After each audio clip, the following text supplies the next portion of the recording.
Commander Veltar stood on the bridge of his ship, the Eternal Dawn. The alien vessel floated quietly at the edge of the solar system, hidden behind a large asteroid. For 3 months, he and his crew had been watching the third planet from this distant star. The blue and green world below looked peaceful from space, but Veltar knew there was intelligent life down there. The Zephyrians were a peaceful race. They belonged to something called the Galactic Collective, which was like a big family of 12 different alien species. For over 3,000 years, these species had lived together in peace. They explored space together, shared knowledge, and helped each other. War was something they had forgotten long ago. Veltar's ship was built for exploration, not fighting. It had smooth, curved walls and was powered by clean energy. The ship was filled with scientific equipment and sensors, but it had no weapons. The Zephyrians did not believe in violence. Science Officer Kethra was working at her station when she noticed something strange. Her long, thin fingers moved quickly over the control panel as she studied the readings. Her large dark eyes grew wide with excitement. "Commander," she called out, her voice filled with wonder. "I am detecting unusual energy patterns from the planet. These readings are very advanced, much more advanced than we first thought."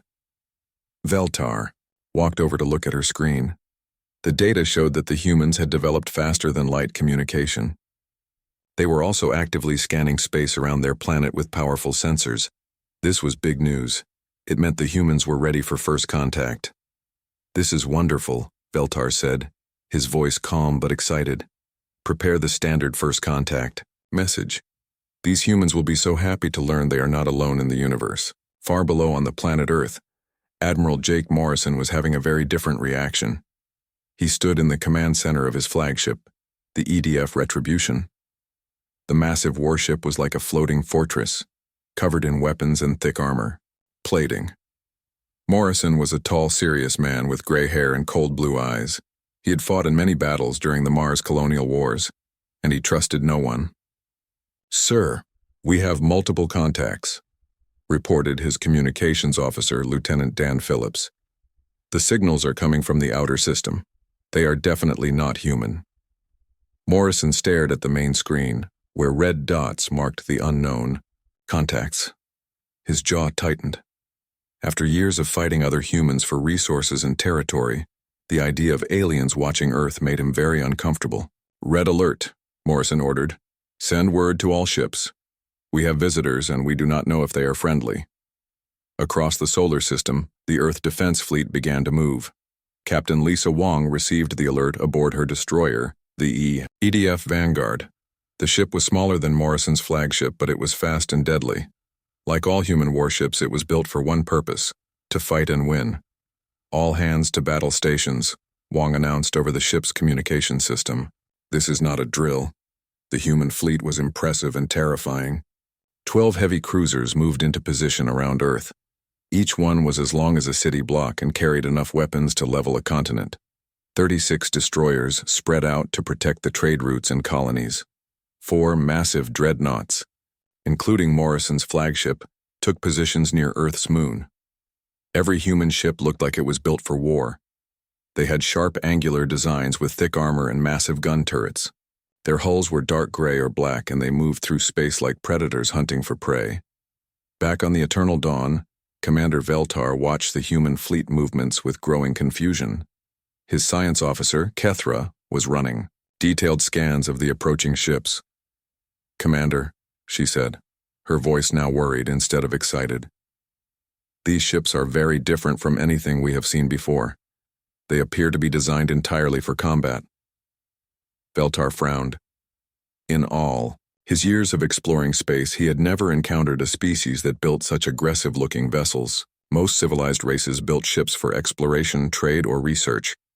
These human ships looked like they were built to destroy things. "Perhaps they are simply being cautious," Veltar said, trying to stay positive.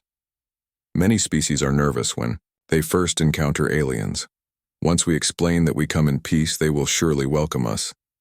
But Kethra's scans were showing disturbing information. The human ships were powered by massive reactors that produced far more energy than any collective vessel. Their weapon systems were unlike anything in the galactic database.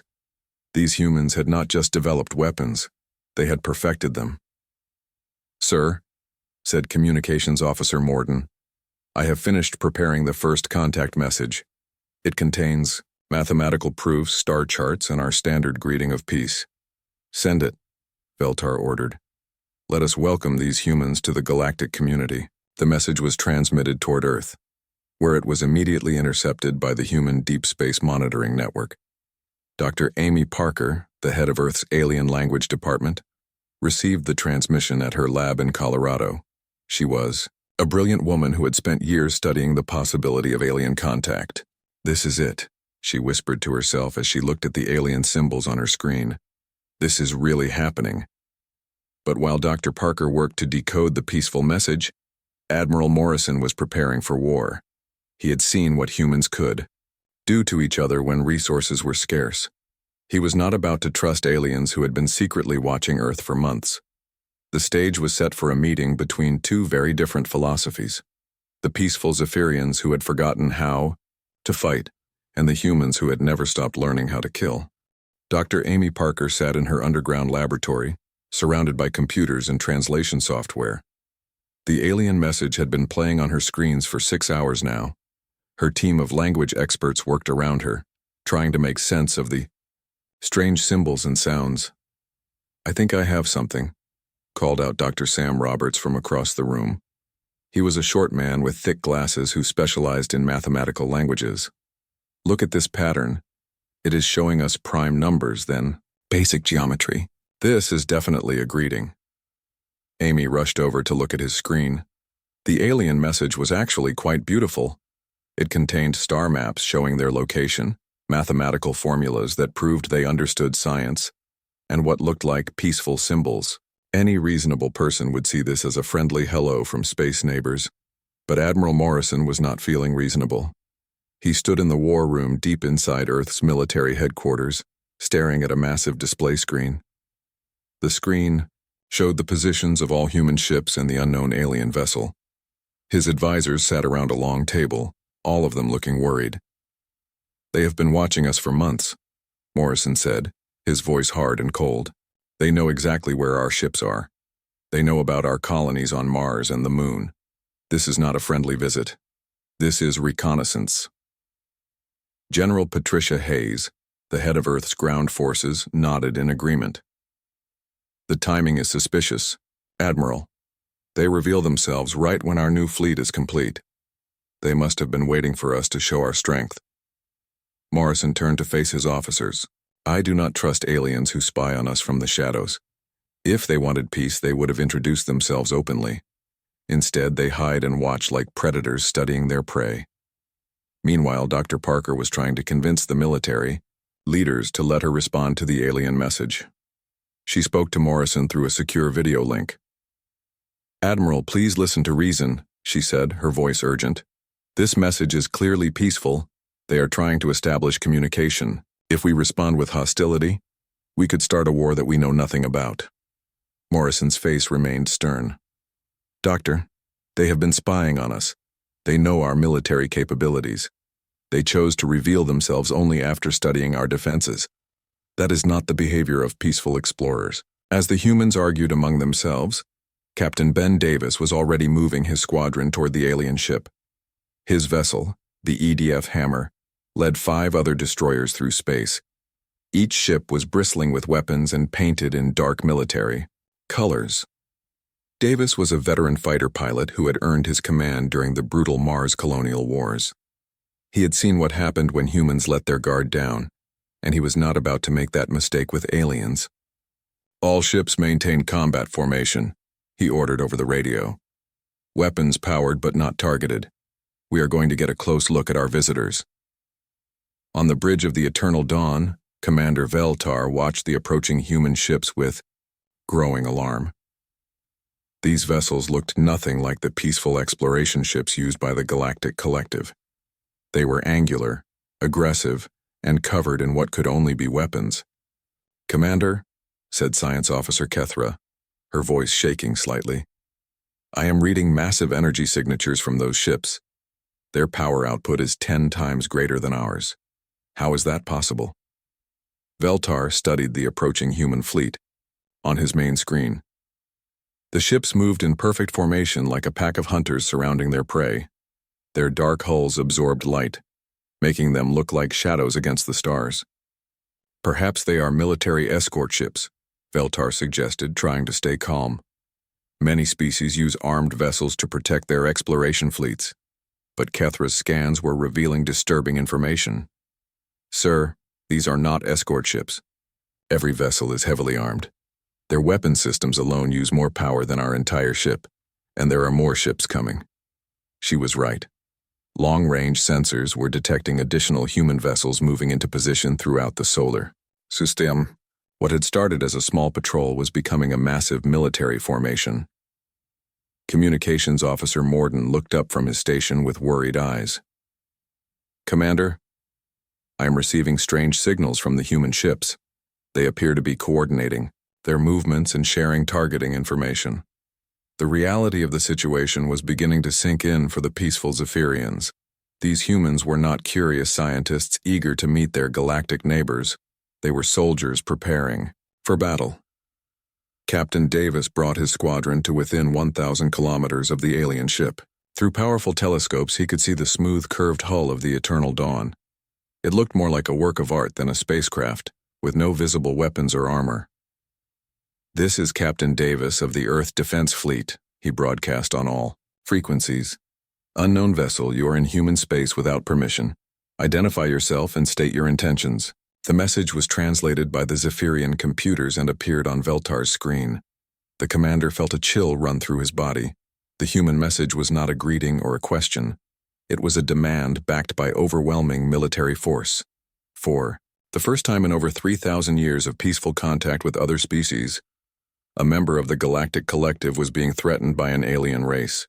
The silence on the bridge of the Eternal Dawn was deafening as the crew realized they might have made a terrible mistake. These humans were unlike any species they had ever encountered.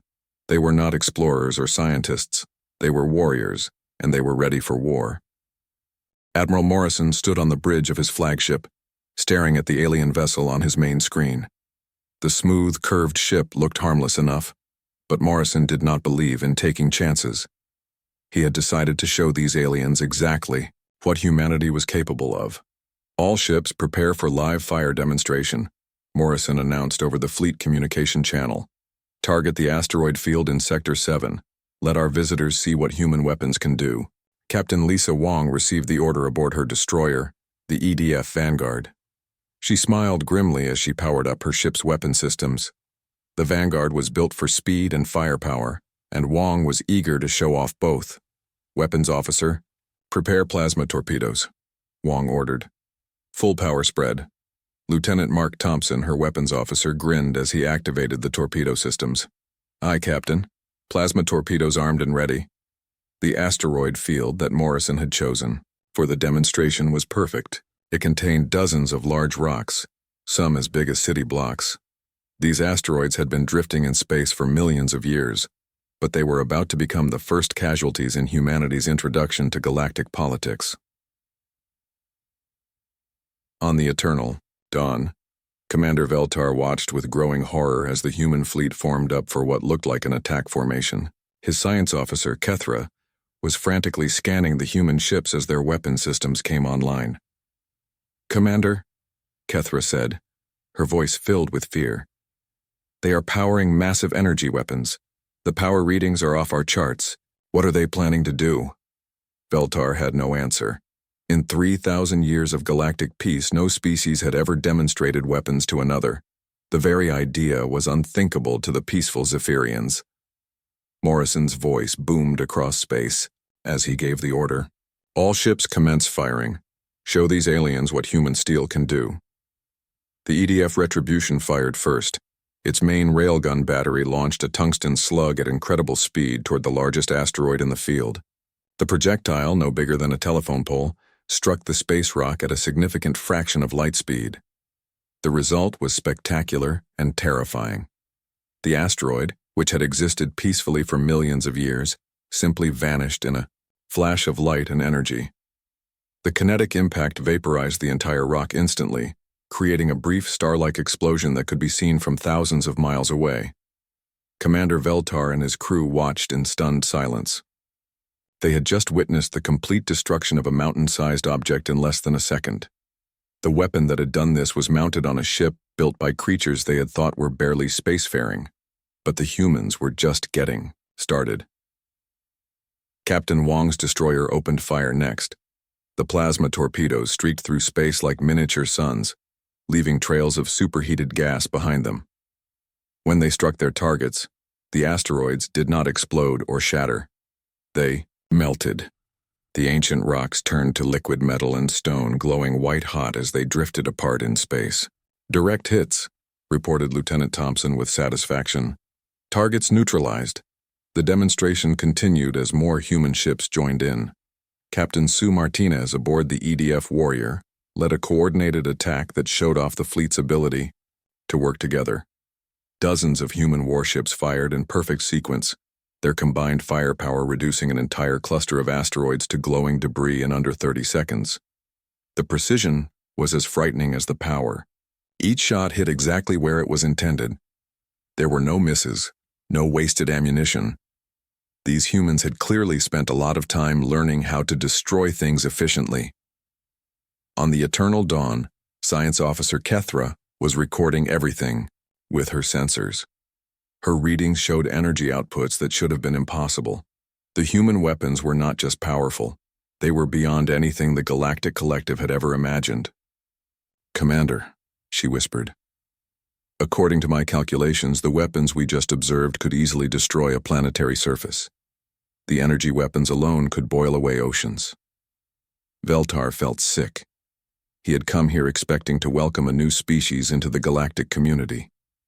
Instead, he had found monsters who could crack worlds. The worst part was yet to come. Long-range sensors detected new contacts approaching from the outer edges of the solar system. More human ships were arriving, and these were even bigger than the First Fleet. Colonel Ryan Brooks commanded one of the new arrivals, the carrier EDF Titan. His ship was massive, over 2 miles long and designed to carry hundreds of smaller fighter craft. As the Titan approached the demonstration area, its launch bays opened like the mouth of some giant space creature. Hundreds of small fighters poured out of the carrier. Each one was no bigger than a bus, but Kethra's scans showed that every single fighter carried more firepower than most collective ships. They moved through space in perfect formation, like a swarm of deadly insects. The fighters performed complex maneuvers around the asteroid field, dodging debris while firing their weapons with incredible accuracy. They worked together as if they shared a single mind, covering each other and attacking in coordinated waves. "How many ships do they have?" whispered Communications Officer Morden, staring at the growing fleet on their screens. The answer came as more human vessels dropped out of hyperspace. Mobile shipyards that could build new warships in deep space. Massive supply ships carrying enough ammunition to fight a war for years. And finally, 3 more dreadnoughts even larger than Morrison's flagship. Each new arrival was more intimidating than the last. The humans had not just built a few warships, they had built an entire military civilization designed around the idea of warfare in space. Admiral Morrison watched the asteroid field, now nothing but glowing dust and debris, and nodded with satisfaction. The demonstration had gone perfectly.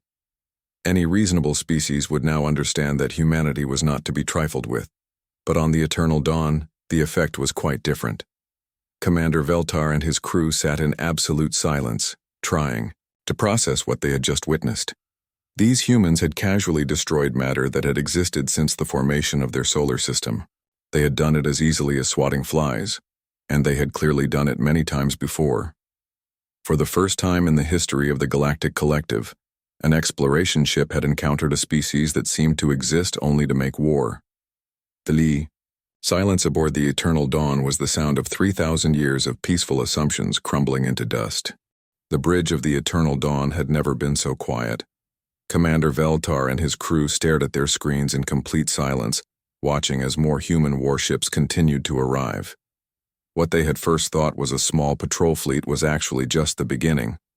The true size of human military power was becoming clear, and it was beyond anything they had imagined. Dr. Amy Parker finally managed to establish proper communication between Earth and the alien ship.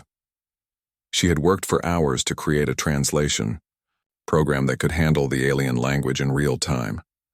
When her voice came through the speakers on the Eternal Dawn, it was the first friendly human voice the aliens had heard. "This is Dr. Amy Parker of Earth," she said carefully, speaking slowly so the translation program could work. "We have received your peaceful message. We would like to talk with you and learn about your people." Commander Veltar was grateful to finally hear something other than military demands from the humans. He responded immediately, his voice tired but hopeful. "This is Commander Veltar of the Galactic Collective Ship Eternal Dawn. We come in peace. We represent 12 species who have lived together in harmony for over 3,000 years. We wish to welcome humanity to the galactic community." Dr. Parker felt excited as she listened to the alien commander's words. Here was proof that there were peaceful civilizations among the stars. She quickly transmitted this information to Admiral Morrison, hoping it would calm the military response. But Morrison's reaction was not what she expected. He studied the information about the Galactic Collective with the cold eyes of a military strategist. 12 species working together meant 12 potential enemies if things went wrong. The fact that they had lived in peace for 3,000 years only made him more suspicious. "Dr. Parker," Morrison said over the communication, "Link, ask them about their military capabilities. How do they defend themselves? What happens when they disagree with each other?" When Parker relayed these questions to Commander Veltar, the alien commander seemed confused by the very concepts Morrison was asking about. "We do not have military capabilities," Veltar explained. "We have no need to defend ourselves because we do not attack others. When we disagree, we discuss the problem until we find a solution that works for everyone. Violence is something we left behind long ago." Morrison listened to this explanation with growing disbelief. A civilization with no military, no defense against attack, no way to enforce their will when diplomacy failed? To Morrison, this sounded like a recipe for disaster. "Commander Veltar," Morrison said, speaking directly to the alien ship for the first time. "I am Admiral Jake Morrison of the Earth Defense Fleet. I need to understand something. In 3,000 years of peace, has your collective never encountered a hostile species? Never faced a threat that could not be reasoned with?" There was a long pause before Veltar answered. "No, Admiral Morrison. Every species we have met has chosen peace over conflict. Violence is not natural to intelligent life. It is something that civilized beings grow beyond." Morrison almost laughed at the alien's naive answer. He thought about humanity's long history of warfare, from ancient battles fought with sticks and stones to the recent Mars colonial wars fought with nuclear weapons and orbital bombardments. "Commander," Morrison said, his voice serious, "let me tell you about humanity. We have been fighting wars since before we learned to write. We fought with rocks, then with metal weapons, then with explosives and chemical weapons. We split the atom and turned it into a bomb. We fought wars on our planet, then we took our wars to space." He paused, letting the translation program catch up. "The fleet you see here represents less than 10% of humanity's total military strength. The other 90% is spread across dozens of star systems, protecting our colonies and trade routes." On the Eternal Dawn, the crew listened in growing horror as Morrison continued to describe humanity's military culture. Science Officer Kethra ran continuous scans of the human fleet, trying to understand how one species could build so many weapons. "Admiral," Veltar asked, his voice shaking, "why do you build so many warships? Who are you fighting?" Morrison's answer chilled the aliens to their cores. "We fight anyone who threatens us, Commander. Pirates who attack our trade ships, rebels who try to destroy our colonies, hostile aliens who might want to conquer our worlds. We learned long ago that peace is only possible when you are strong enough to defend it." The concept was completely foreign to the Zephyrians. They had never needed to defend their peace because they had never encountered anyone who wanted to break it. But humanity had clearly met different challenges. Communications Officer Morden whispered something to his commander that made Veltar's face go pale. The long-range sensors were detecting even more human ships arriving at the edge of the solar system. Massive cargo vessels carrying supplies for extended warfare, hospital ships designed to treat battle casualties, even construction ships that could build military bases on asteroids and moons. "Commander Morrison," Veltar said, his voice barely above a whisper. "How many ships does humanity possess?" Morrison checked with his staff before answering. "In total, approximately 15,000 combat vessels of various sizes, plus about 30,000 support ships, and we are building more every month." The number hit the Zephyrian crew like a physical blow. The entire Galactic Collective had fewer than 500 ships, and most of those were scientific research vessels. Humanity alone had built more warships than all 12 peaceful species combined had ever constructed. Kethra looked up from her sensor station with tears in her large eyes. "Commander, their smallest fighter craft carries more destructive power than our most advanced research ship. How is such a thing possible?" Veltar had no answer. He realized that the Galactic Collective had been incredibly lucky. For 3,000 years, they had lived in a peaceful bubble, meeting only other peaceful species. They had never encountered the type of civilization that humanity represented.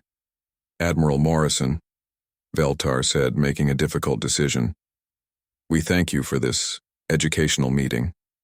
We will report your existence to the Collective Council. Perhaps in time, we can find ways to coexist peacefully." Morrison nodded, understanding what the alien commander was really saying. "Commander Veltar, humanity has no wish to threaten peaceful species, but we will defend ourselves against any threat. I suggest your collective remember that." As the Eternal Dawn prepared to leave the solar system, Veltar sent a priority message to the Collective Council. His recommendation was simple: avoid human space at all costs. Humanity represented something the galaxy had never seen before, a species that had turned warfare into a science and spread across the stars like apex predators. The last thing Veltar saw before entering hyperspace was Admiral Morrison's fleet, still growing as more ships arrived. In the distance, he could see construction yards already beginning to build new weapons platforms around Earth's moon. Word would spread quickly through the galaxy. The humans were coming, and they brought war with them wherever they went.